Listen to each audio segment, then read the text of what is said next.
Hello mga ka-Legitarians! Welcome back po dito sa aking YouTube channel. So, panibagong update na naman nga po tayo ngayon patungkol sa TVJ and Digitaricals and of course, about po dito sa noontime shows, the latest happenings. But before that, ka-OG, shoutout po muna tayo. Shoutout nga po dito kay Sir Manuel Ponce. Hi, Sir Manuel. Magandang gabi sa inyo. Pahabol na content po muna tayo.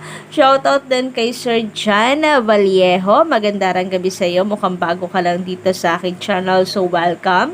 Pati po kay Miss Ana Cordova. So, well, parang nabasa ko na to dati, no? But anyway, welcome pa din sa aking channel. And Sir Nor Salana Bagasan. Magandang gabi. Maraming salamat sa inyo guys sa walang sawang pagtutok at pagsuporta sa aking YouTube channel. And kung kayo naman ay isa po sa mga hindi pa nakaka-subscribe, maaari po ninyong pindutin ang subscribe button and notification bell para maging updated at una po kayo sa nilalabas nating mga balita. And ito na nga, simulan po natin ang ating balitaan at ito po ay pumapatungkol sa TV ratings na lumabas ka-OG ngayon na kung saan ay kapansin-pansin na parang magkaiba, no? Ang inilabas po ng mga pages sa Facebook guys na ratings ngayon.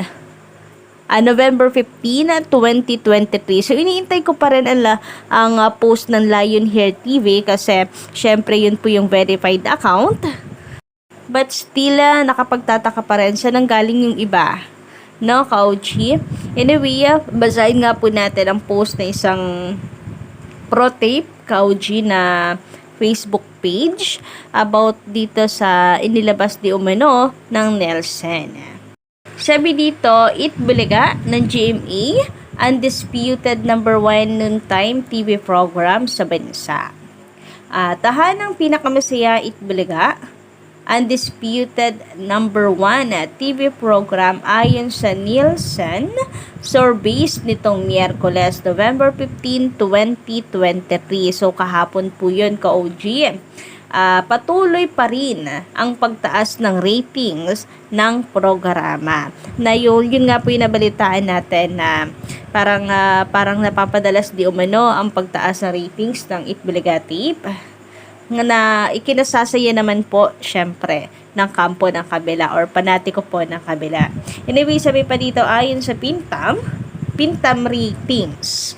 So, hindi to yung kinukuha, no, parang ng GMA at ng TV5, lagi pong Nutam. Anyway, basahin na rin po natin kahit Pintam po ito.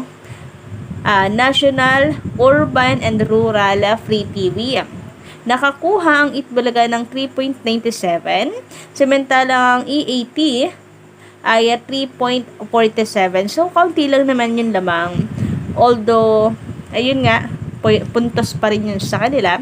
Anyway, sabi dito, ang It's Showtime naman ay 2.10%. Yun yung bagay na hindi matanggap, no, ng mga Legitarians. Parang sa kanila, sa atin, mas okay pa na number 2 or mag-number 1 ang Showtime.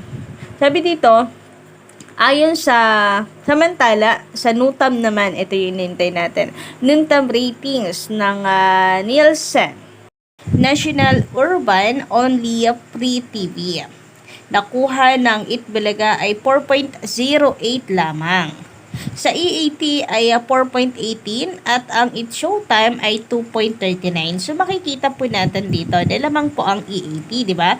4.18 ang Eat Bulaga po ay 4.08. Sa kanila na rin ang galing na 4.08 lamang. So meaning tanggap din nila na mas lamang ang EAT.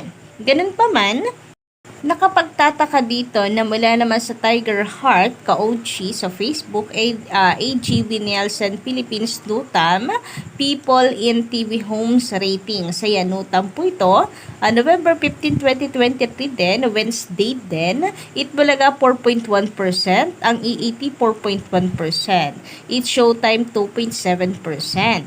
So makikita natin dito parehas na, no? Round off na ang Eat Bulaga 4.1% at tie na sila ngayon ng EAT. And then dito po sa mula din di umano sa Nielsen, ito yung top TV program. So parehas nga po na nasa tie po sila na 4.1 ang Itbulaga and ang E80 ka-OG. Ayan, kung makikita nyo po dito na nakalagay. Malinaw po ba ka-OG? Medyo maliit po kasi. But anyway, parehas ka po yung nasa number 15 and 16, E80 and Itbulaga kasi tie daw. Pero doon sa una nating nabasa ay 4.08 lang, then 4.18. And palagay ko round off na po nila yan para parehas pong maging 4.1% ka-OG. So, iniintay ko pa rin ang labas po ng ibang TV ratings like pang inilabas po ng Lionheart dahil at least yun ay verified account. And ipagpatuloy nga po natin yung post ng isang pro-tape page, ka-OG. Sabi dito sa Nota Metro Manila naman. Ito yung Metro Manila naman. Lamang ang E80 5.49. Ang Itbulaga ay 3.82 at It's Showtime 3.10. Pagdating sa Balance Luzon, nangunguna ang Itbulaga na may 4.54, nakakuha ang E80 ng 3.34 at ang It's Showtime na may plat 2 mga ka-OG. Ganun na pa man, pagdating naman daw po sa Nutam Visayas, ayan medyo mahina kasi tayo dito, no? So nangunguna pa rin ang Kapuso Noontime Show, Itbulaga na may 3.8% di umano. Sumunod ang E80 na 1.71% at It's Showtime na 0.95. Patuloy namang kuminang sa Nutam Mindanao, wahataw pa rin ang Itbulaga. Ito kasi ang hirap sa atin yung Visayas at Mindanao. Anyway, congrats sa kanila. Masaya po sila dyan. Na may 4.27, sumunod ang E80 na 4.19. Ay, hindi na rin masama, guys. At ang It's Showtime ay meron naman daw pong 1.94.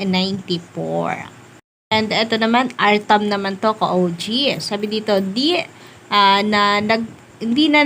rin nagpapahuli ang Itbulaga sa RTAM ratings ng Nielsen. Rural Free TV only na nakapagtala ng 3.81 laban sa E80 na 2.44 at ang It's Showtime ay 1.69. Then, ito naman, Kantar naman, ka-OG. Pagdating sa Kantar Media National Urban and Rural, di natitinag ang Itbulaga na may 15.3. Sumunod ang Showtime na may 5.8 at ang E80 na nakasungkit ng 1.9. Maraming salamat po mga kapuso. So, tandang-tanda po na talagang ito ay sa pro-tape. Maraming salamat daw po sa mga kapuso. So, ayan, halos nilabas na po lahat para lumamang po ang kanilang bias. Pero ganun talaga, ka-OG, no, kapag may bias ka, ganun din naman tayo, bias tayo sa TVJ. But anyway, nakapagtataka nga lang na pagdating po dun sa Nutam ay na talagang ginagamit po ng TV5 at ng GMA, kahit ano pang pinagsasabi nila dito, nilabas nila dito, Nutam naman po ang ginagamit ng TV5 and ng GMA. Bakit parang magkaiba or naging magkaiba sila, ka-OG, no? Dalawang post. So, nakapagtataka lang, ka-OG, bakit gano'n? Dito sa isa, aminado na mas maliit ang kanilang nakuha compare sa E80, tapos bigla dito sa kabila, it's a tie, ka-OG. Sa kanila naman po nanggagaling itong binabasa natin, ka-OG, no? Anyway, yun nga, sana lang maliwanagan tayo. And bukas, tingnan po natin, baka meron na po akong makitang post mula po sa mga verified account, ka-OG, no? Para magkaalaman po tayo. Anyway, sabi naman dito sa komento niya, Miss Adelaman, magandang gabi sa'yo. Hindi yan pakakawala ng GMA at hindi nila bibigyan ng kasiyahan ng TVJ dahil napahiya sila nang lumipat ng TVJ sa TV5 at napatunayan ng TVJ na kahit maliit ang reach ng TV5 napakalakas pa rin nila. At kahit wala si Alden, number 1 pa rin ang TVJ. So yun lang, nakakalungkot kapag pati po mga artist damay, no? Ka-OG. So Well, kahit hindi naman siguro nagkaso, baka hindi rin payagan kasi magkaiba nga pong network. Unlike GMA and ABS, may collaboration na po ngayon. Kaya sayang lang ka-OG no, na hindi makakatapa kahit for a promotion lang since may movie naman si Alden Richards ka-OG, kahit promotion lang hindi siya makakatapak sa EAP. Kayo po ba guys, anong inyong comment tingil dito? Palagay niyo po ba papayagan si Alden ng GMA Network? So yun lang po muna for tonight. Don't forget to click the subscribe button and notification bell para po sa iba pang mga balita.